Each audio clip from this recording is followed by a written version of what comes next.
The Florida Podcast Network, the voice of Florida.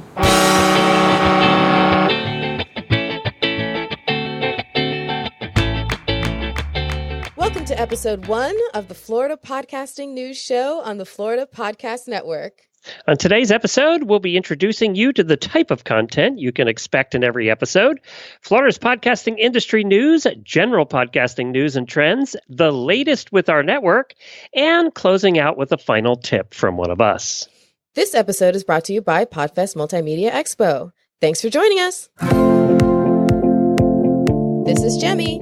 And this is Glenn, and this is episode 1 of the Florida Podcasting News Show, where we share the news that keeps you on the inside of Florida's podcasting industry. Well, I am so excited to kick off this show. You and I have been talking about this for quite some time because our brains are picked a lot and things are always changing in this space, especially here in Florida. So we're like, hey, let's put a show together. So we're excited. Are you excited? I'm excited. Yes, I'm very excited. Florida's been a hub of podcasting since the beginning of independent podcasting. Yeah. We've had some of the biggest podcasters in the world have been born here in Florida. Plus, we have some of the largest... No one's born here in Florida, but their careers were born I don't know. Lou Mangello might have been born here in Florida, I think. That's true. So we have Hall of Fame podcasters, and, we have had some of the largest local meetings of podcasters out there. Tampa draws 100 people. There's conventions that happen here. Tons of different types of businesses that are popping into the podcasting space are happening here. So there's so much going on. And, like I said, we get stopped all the time, especially you, Glenn, asked questions left and right about podcasting. So we thought we need to really start putting our brains into something that everybody can have access to and not just accost us at conventions. But so we started the show. So in the show, we're going to be talking about Florida industry news and events, some general podcasting stuff, keeping up to date with what's going on with the Florida Podcast Network.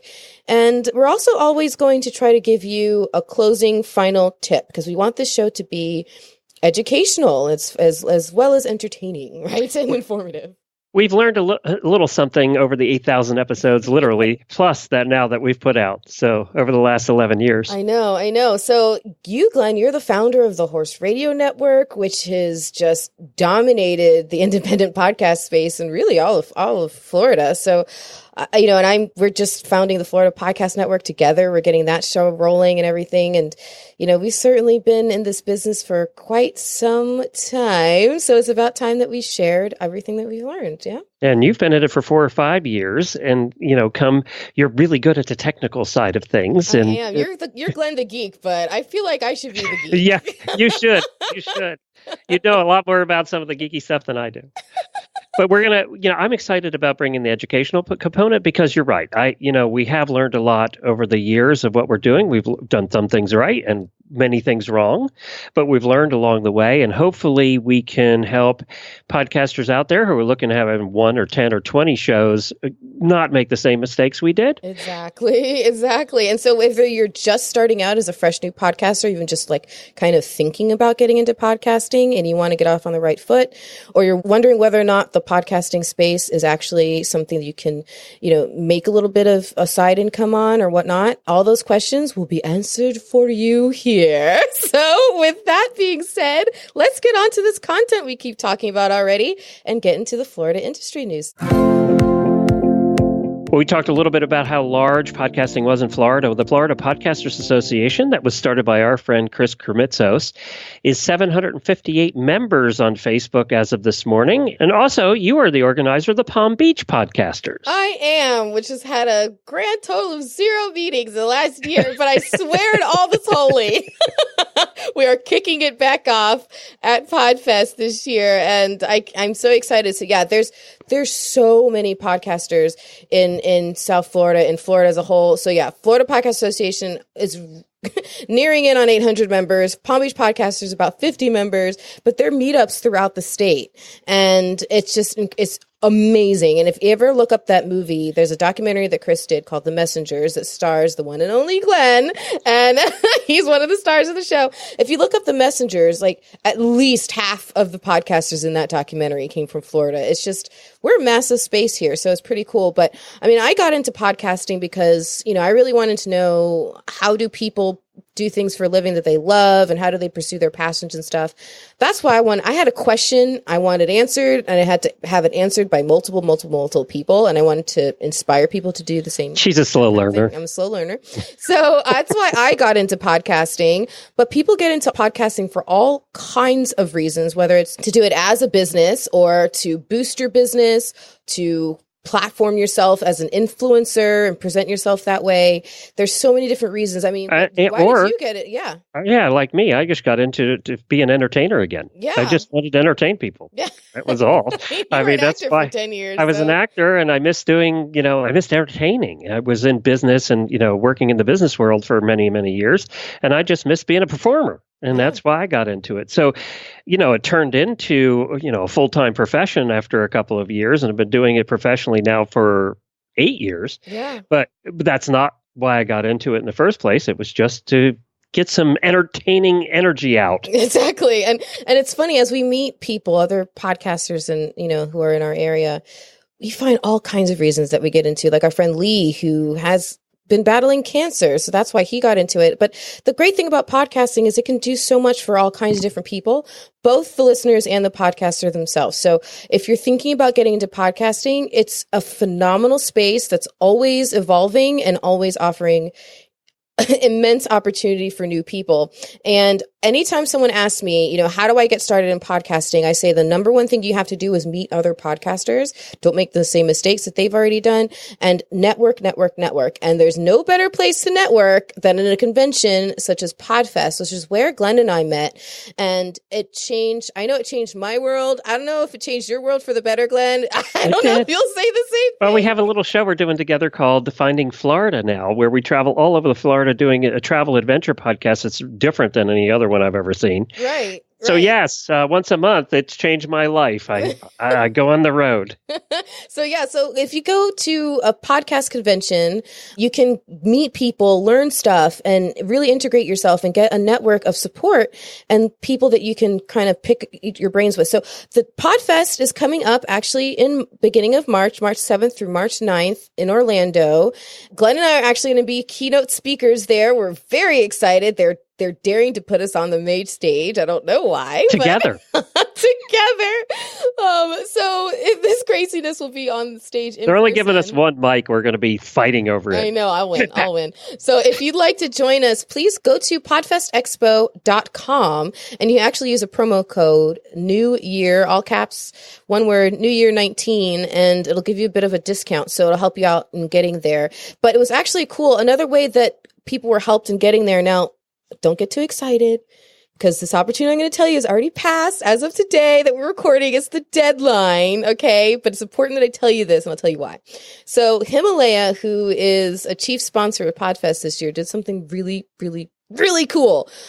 Pod News, actually, you told me about this, Glenn, that Pod News sent a newsletter to your inbox that let you know what Himalaya was doing. What was Himalaya doing? So Himalaya was offering to pay for 50 podcasters' flights to Podfest. Yes, now that's crazy. Right. Yeah, that's crazy. I mean, round trip, anywhere from the United States. So, how much money are we talking about there? They're also the title sponsor for Podfest now. They're putting on a huge party at Podfest the one night, which is going to be at the Dueling Piano Bar there. And we're taking over the place. It's just going to be ours. We're totally taking over. But so Himalaya, they really were coming through, and they're trying to get the independent podcasters that need to be at Podfest and probably couldn't afford the travel. They were trying to get them there. So in the inbox came the opportunity of a lifetime to get to Podfest for free, okay? And like I said, as of the recording of this episode, that opportunity has now passed. However, my point is, if you stay integrated in the industry, stay networked, stay connected, get signed up for all the different newsletters like you did, Glenn, for Pod News, then you too will get this kind of information, because this type of stuff is floating around out there. It's just waiting for you to grab it. So we're going to be sharing this kind of insider information in our newsletter too, the one that's going to be accompanying this show. So it's, like I said, it'll be a monthly companion to it, and you can sign up at floridapodcastnetwork.com. We'll have opportunities like this and many more in the future that you don't want to miss. We just took a quick look at the Florida podcasting news, and now on to international. And I'm very excited about a latest CBS News poll that was done about podcast listening, and shows that most Americans now listen to podcasts. According to the poll, 2/3 of Americans listen to podcasts at least once in a while, including 23% who do so a few times a week. I started in this business 11 years ago, and I can tell you it was about half of 1%.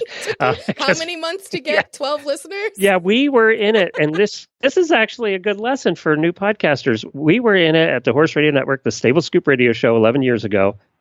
It took us 6 months to get 12 listeners because nobody knew how to every listen. Excuse in the world to pod fade. I mean, yes, we were confident that someday the world would catch up. Now it's taken me 10 years, but it's caught up, and it's growing like crazy. So we had will this. Ever call you a quitter, man? Jeez. No, it's really a hockey stick effect now, right? Because we've seen that slow, steady growth, and now we're seeing the incredible growth, which really ties us into the Spotify story that came out this week. Oh my in addition, gosh, Spotify, you're killing me. This is amazing. In addition to the Himalaya story that we just had. So Spotify is paying reportedly $200 million for Gimlet. Gosh. Now, Gimlet, if you're not familiar with it, started in 2014. It hosts narrative podcasts. There's about 25 of them on there. I know, like Reply All, but I think that's, I hate to say it, I think that's the only one I know the name of off the top of my head. I don't listen to any of theirs either, but apparently a lot of people do, because they get 12 million downloads per month on their shows. Good Lord. So there's quite a few. Apparently all you need is, I'm sure their team has like 50 members on it. There have to be a ton of There's a lot of people involved to all these shows. But they have obviously done well and are getting bought out. That just goes to show me that somebody's valuing podcasting. Absolutely. We talked about Himalaya earlier being the title sponsor for Podfest. Which you can find at podfestexpo.com. The Himalaya announced earlier this week that they were venture capitalized for $100 million. Wow. And that's a podcasting app. That's what it is. It's a podcasting. They're out of China or someplace, I think. They were originally in China, and they have a huge presence in China. I mean, hundreds of millions in China. So it's huge in China, and now they're coming to the United States. But this is so exciting for me, because it shows that people are now willing to invest money.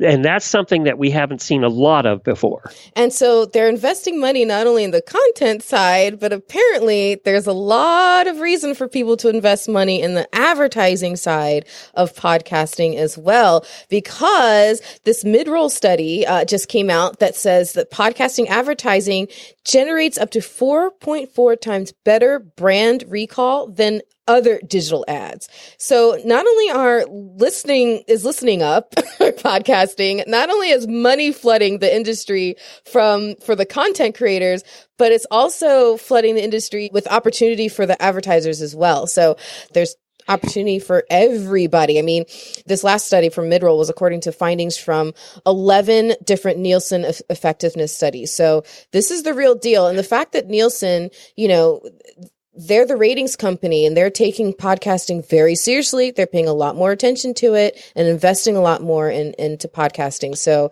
I think it's just all around, the industry is just growing. This is one of the things I've been telling our advertisers for 10 years now, is that the target market for advertisers, the people who listen to advertisers, follow the 80-20 rule. In retail, we always said that 20% of your customers will buy 80% of your products. Mm-hmm. So that 20% is who you're always catering to. That's who's listening to podcasts. Podcasts require somebody to make a decision and actually to do something. They have to go download an app. They have to subscribe to your show, and then they have to hit play. They have to do multiple steps to actually get to you. Yeah. They're dialed in. And it's the 20% of consumers listeners that are dialed in as well. So we're hitting that 20%. And we found that with our advertisers too. With the Horse Radio Network, we have a 70% retention rate over 5 years. That means of our advertisers that start with us, 70% of them stay over 5 years. And we billed over 30 last month. So they're sticking with it because it works. And this study was so cool because it revealed that 61% of consumers exposed to podcast ads are more likely to purchase the advertised product. And I've always said it's because when you hear something, it sticks over and over and over again. It's still the 7 rule. They have to hear it 7 times. So once they've heard it 7 times in their head, it's much more effective, and this is saying that, it's much more effective than if they read it in a newspaper, if they read it in a magazine, or if they see a banner ad. Right. So podcasters, this is another little bit of ammo that you can bring to potential advertisers to say, people who listen to the show, I'm niched down so perfectly that my listeners are your customers and they're going to be brand loyal and much more motivated to buy, much more likely to buy after listening to a podcast. And they're active and invested in that niche. Absolutely. They're the ones you want. They're actually the people that are out doing whatever you're talking about. Right, exactly. And in a future show, we're going to get into a little more about all the different ways that you can creatively advertise on your podcast. We have a lot to say about doing that. So wait for that in a future episode. But there's so much opportunity for podcast advertisers. You know, people ask us all the time. I think I've done it all. You have. People ask us all the time. I've done every way. Do people actually pay for spots on your show? Yes. And here's another reason that proves why they should.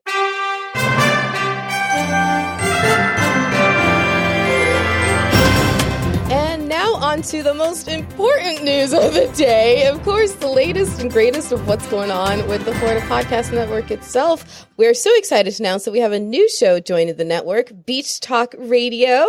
Beach Talk Radio is hosted by, they call themselves the somewhat happily married couple. Are we all awkwardly, merrily happy? It's Ed and Kim Ryan, and they do it out of Fort Myers Beach. They actually this is something you can relate to. You have a live show on the Horse Radio Network every day. They do their show live on Saturdays. They broadcast from a local restaurant called Pete's Timeout right there on the Fort Myers Beach. And they reached out to us. We took a look at their show and just fell in love with them, fell in love with their show. And so we can't wait to have them on. You can find out more information about their show at floridapodcastnetwork.com/Beach Talk Radio. Welcome Ed and Kim Ryan to the network. And on our next episode, we'll be sharing the exciting news about another show. We're just blowing up like crazy here, guys. Welcome podcasters left and right. Another show that we have, a brand new one in development on the network. And you can follow us on social media at FL Podcast Net. And if you've already been doing so, then you already know what show I'm talking about, but we're going to be talking all about that host and her show on the next episode of this show. But go to floridapodcastnetwork.com to figure out that mystery and to check out Beach Talk Radio and keep up with the network as a whole. Do you have to wear your bathing suit to listen to Beach Talk Radio? Is that required? Only if you're cute and send me pictures. Just picture that. I have to be, laying on a lounge chair, listening with a margarita. And no, not a margarita. Because can you put an umbrella in a margarita? Because I feel like you have to have a umbrella in a drink. Okay, strawberry daiquiri. I'll go there. Okay. Big shocker. I figured me. Alrighty, ready for your final tip there, Glenn? Yep. And we also wanted an educational component to this show. So we're not just pretty pictures of everything. That's right. That's right. And as we said, between Jemmy and I, with the Horse Radio Network, with all of your shows that you've had over the years, we figured it out the other day, and we've done over 8,000 episodes. Yeah. We've had over 10,000 guests. We've had, I think it's over 60 sponsors over the years. So it's, we've done a lot of things and we've seen a lot of things. I have 30 hosts now that we deal with. Yeah. So systems and how we do things is very, very important. And also we each bring a little bit something different, because not only have we each on our own done the interview type of show, but then you've also done a live show for years. Storytelling. I did a mobile show for years. So we have such a great combined experience. Yeah. We really have. And, one of the things we're going to share is we're going to let out there the mistakes we've made along the way, too. Never had any of those. Never. So 2 small things for this episode that combine and become one is when you start out, please think ahead. Please think what happens if this show grows and it becomes bigger? Right. What happens if this show grows into, my case, 20? And I did not do that. I knew I wanted a horse radio network, and I knew I needed some systems, but there were some mistakes I made along the way that I'm paying for now. Okay? No. I'm your production coordinator. Yeah, you're paying for them That's now. right. That is true. So one of those things is tracking. Now, we did a pretty good job of tracking episodes and the content in episodes. The one thing we did not do a good job of was tracking the guests that we had. I highly recommend you start using one of the many online, and there's a lot of free ones, CRM system. That's a customer relationship management system. Yeah. Use one of those. Just look up CRM free. You'll find some out there. We use one called Less Annoying CRM because one of the reasons I didn't get, I always kept putting off using a CRM to track everybody that was involved with all of our shows, from guests to sponsor, to everybody that was involved. If I had done that at the beginning, it would have been so much easier now. And you didn't because it was annoying. It was too complicated. There were so many complicated ones out there, and there are some very complicated ones out there. I just needed a simple one. I basically needed a souped-up Rolodex, from the old days. And I just got bogged down Raise your hand if you know what a Rolodex is. Yes. So that's all I needed, and I just kept putting off finding one. There's so many good ones now. Less Annoying CRM is really easy to use, and it's really functional for what we do. And this is not a commercial for them. It costs $10 a month per user. You can find free ones. Go find a free one.